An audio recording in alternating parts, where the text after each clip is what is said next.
A'udzu billahi minasyaitonir rajim. Bismillahirrahmanirrahim. Assalamualaikum warahmatullahi wabarakatuh. Alhamdulillahi rabbil alamin. Wassalatu wassalamu ala Rasulillah wa ala alihi wa sahbihi ajma'in. Amma ba'du. Sahabat muslim yang dirahmati oleh Allah Subhanahu wa taala. Dari awal manusia memang tidak pernah meminta untuk diciptakan. Tetapi mengapa manusia harus tercipta sehingga menanggung berbagai penderitaan dalam hidup? Bukankah lebih baik manusia tidak tercipta? Mungkin sebagian dari kita pertanyaan ini kerap muncul, apalagi ketika mengalami berbagai kesulitan dalam hidup. Benar gak? Walau pertanyaan ini nampak sederhana, tapi jangan salah, jawabannya agak panjang bro. Yuk kita bahas agak detail dengan berpedoman pada firman Allah sendiri dan sabda Rasulullah Shallallahu Alaihi Wasallam. Sebenarnya dalam Al-Quran kita diajari untuk tidak menanyakan tentang perbuatan Allah, kenapa begini dan kenapa begitu. Tetapi harusnya kita sibuk mempertanyakan tindakan kita sendiri, apakah sudah tepat atau belum. Allah Subhanahu wa taala berfirman, "La yus'alu amma yaf'alu wa hum yus'alun." Allah tak bisa ditanya tentang apa yang diperbuatnya. Merekalah yang dimintai pertanggungjawabannya. Quran surat Al-Anbiya ayat 20.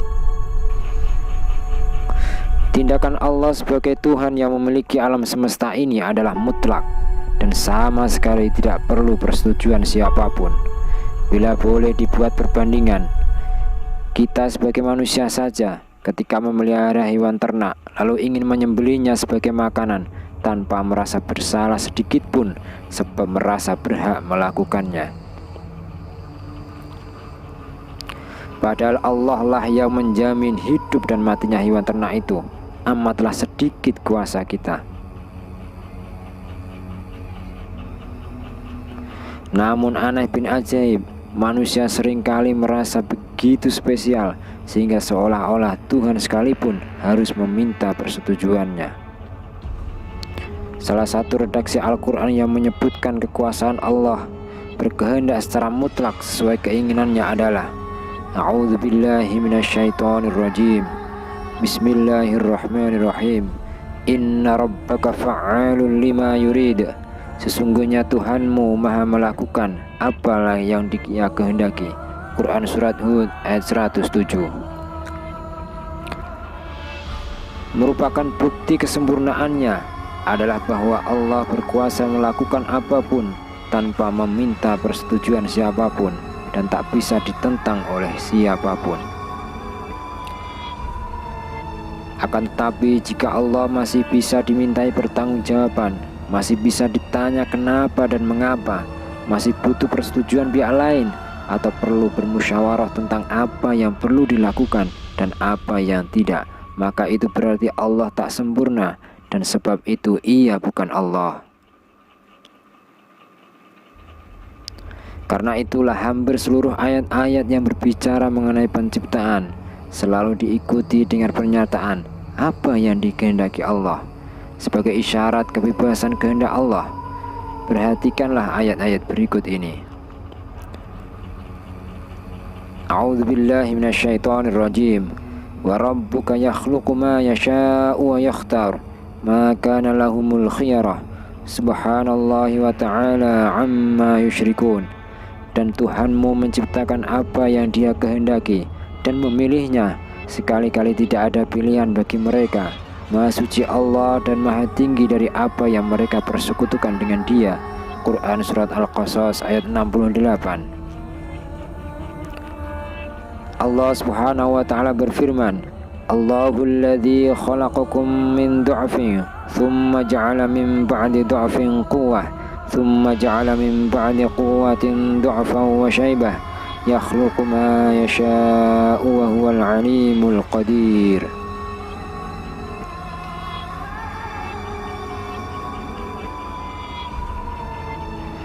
Allah Dialah yang menciptakan kamu dari keadaan lemah, kemudian Dia menjadikan kamu sesudah keadaan lemah itu menjadi kuat. Kemudian Dia menjadikan kamu sesudah kuat itu lemah kembali dan beruban.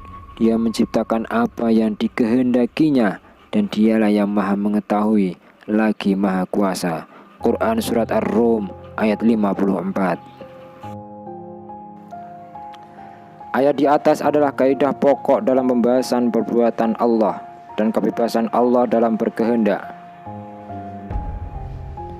Kebebasan mutlak ini dikenal sebagai sifat iradah, yang merupakan salah satu dari sekian banyak sifat yang pasti dimiliki oleh Tuhan yang Maha Benar.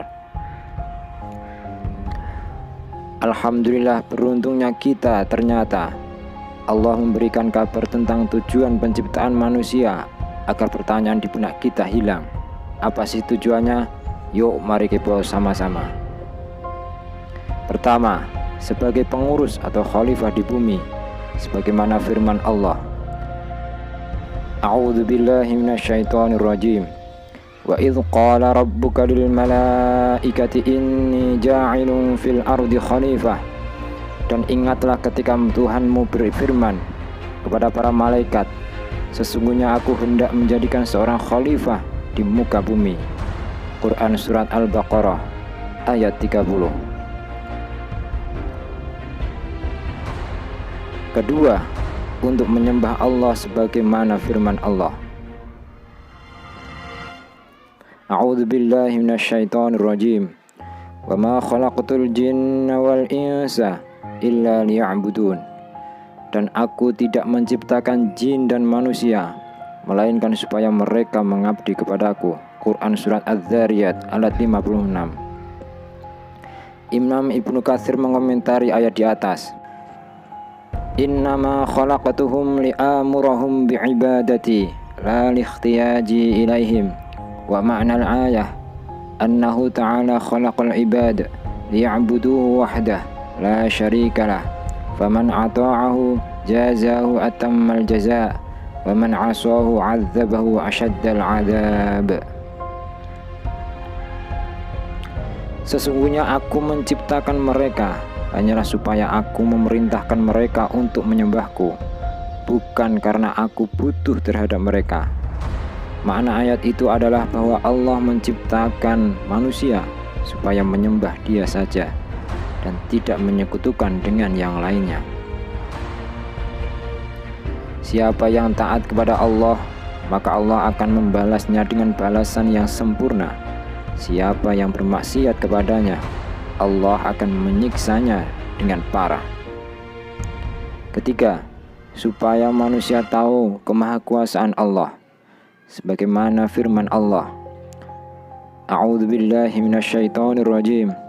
Allahul ladzi khalaqa sab'a samawati wa minal ardi mithlahun yatanazzalul amru bainahunna lita'lamu annallaha 'ala kulli syai'in qadir wa annallaha qad ahata bikulli syai'in 'ilma.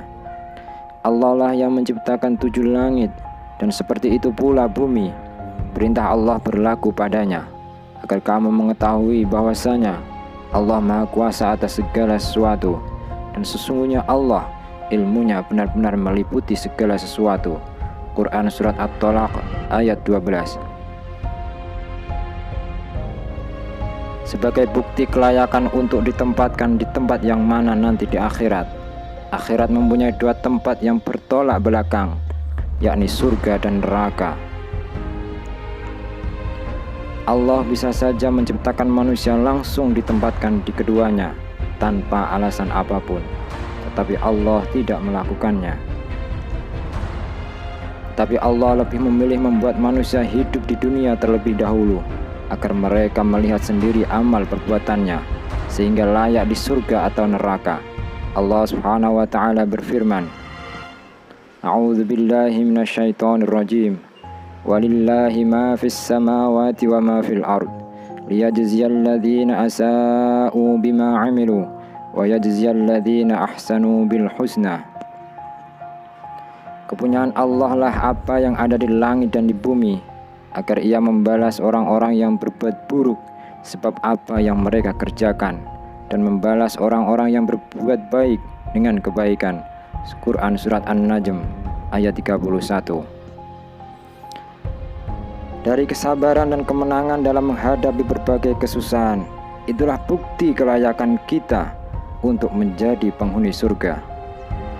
Meskipun sebenarnya amal perbuatan manusia tak cukup untuk menebus surga yang begitu sempurna, namun kemurahan Allah lah yang membuat kita tahu bahwa melakukan amal kebaikan, bersyukur terhadap nikmat, dan bersabar terhadap musibah adalah hal yang dapat membuat kita mendapat balasan surga. Itulah di antara alasan eksplisit dari Al-Quran tentang kenapa Allah menciptakan manusia. Akhirnya kita jadi tahu tujuan hidup di dunia ini untuk apa, dan seharusnya kita fokus untuk memenuhinya, dan tak ada opsi lain bagi manusia. Adapun bermacam-macam kesusahan dan kesulitan yang dihadapi manusia sebagai konsekuensi dari hidup, itu tak lepas adanya hikmah yang besar di belakangnya. Setiap sakit, bahkan sekecil apapun, akan diganti dengan pengampunan dosa dan pahala.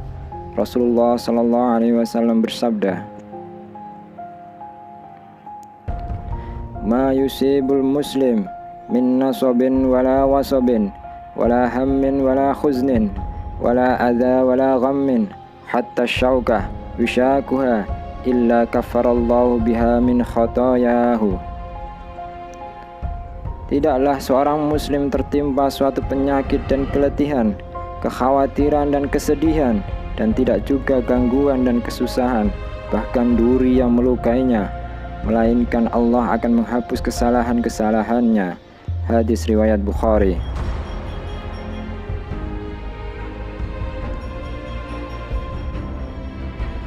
Dalam riwayat Muslim, Rasulullah SAW bersabda, "Ma min muslimin yusibu adha min maradin fama siwahu illa hattallahu bihi sayyi'atih kama tahuttu syajaratu waraqaha."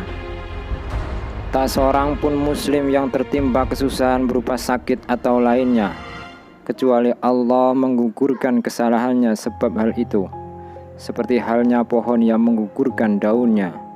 Hadis riwayat Muslim.